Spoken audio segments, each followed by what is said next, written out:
पूर्वोत्तर भारत में मिस्मा नाम का एक गांव था। वहां तारा ओन नामक अनाथ मछुआरा रहता था, जो मछली पकड़कर और उन्हें बेचकर अपना गुजारा करता। एक दिन रोज की भांति वह मछली पकड़ने नदी पर पहुंचा और उसमें जाल डाल दिया। उस दिन जाल में मछली ना फंसकर एक नाग फंस गया। वह नाग कोई साधारण नाग नहीं था, बल्कि नागलोक का राजा था। नाग कन्या ने पिता को जाल में फंसा देखा तो चिंतित हो गई। उसने तत्काल एक रूपवती स्त्री का रूप धरा और तारा ओन के पास उससे अपने पिता को छोड़ने की प्रार्थना करने लगी। अगर मैं तुम्हारे पिता को छोड़ दूं तो तुम मेरे लिए क्या करोगी? अगर तुम मेरे पिता को छोड़ दोगे तो मैं तुमसे विवाह कर लूंगी। तारा ओन ने नागराज को छोड़ दिया और नाग कन्या से विवाह कर लिया। उन दोनों के विवाह को गांव वालों ने स्वीकार नहीं किया। उन्होंने राजा के कान भर दिए।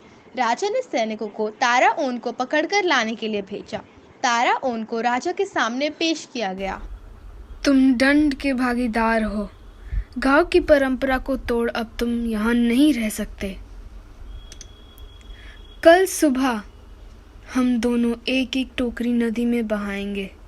जिसकी टोकरी नदी के बहाव से उल्टी होएगी वो गांव छोड़ के चला जाएगा। तारा ओन ने सारी बात नाग कन्या को आकर बताई। चिंता मत करो, मैं अभी नागलोक जाती हूँ। पिताजी अवश्य इसका समाधान बताएंगे। वह नागलोक गई और अपने पिता नागराज से मिली। नागराज ने उसे एक सुंदर चमत्कारी टोकरी दी और कहा कि इस टोकरी को जैसे ही नदी में डाला जाएगा, नदी उल्टी दिशा में बहने लगेगी। कन्या टोकरी लेकर घर पहुंची और तारा ओन को सारी बात बता दी।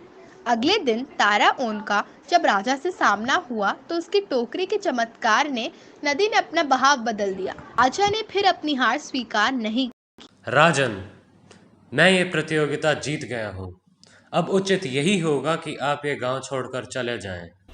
इस निर्णय को अंतिम नहीं माना जाएगा। अब हम युद्ध करेंगे और उसी पे ही निर्णय होगा। तारवन ने घर आकर सारी बात नाग कन्या को बताई। राजा की सेना के सामने वह क्या युद्ध करता। उसे अपने प्राण जाते दिखाई देने लगे। तब नाग कन्या फिर नागलोक अपने पिता के पास चली गई। उसके पिता ने उसे एक सोने का हारमोनियम और उसे बजाने की छड़ी प्रदान की। सोने का हारमोनियम लेकर नाग कन्या घर वापस आ गई और वह हारमोनियम तारवन को दे दिया। अगले दिन राजा सेना लेकर तारवन से युद्ध के लिए आया। राजा को आए देख तारवन ने इशारा किया और नाग कन्या हारमोनियम बजाने लगी। हारमोनियम की आवाज़ सुनकर पेड़ पौधे, घास पत्ते, सभी जीव जंतु नाचने लगे। राजा और सैनिक भी हथियार फेंक नीचे झूमने लगे।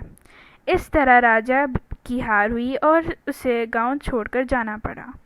तारवन और उसकी पत्नी नाग कन्या गांव के राजा रानी बन गए। आज भी अरुणाचल प्रदेश में तारवन जनजाति के लोग बसते हैं।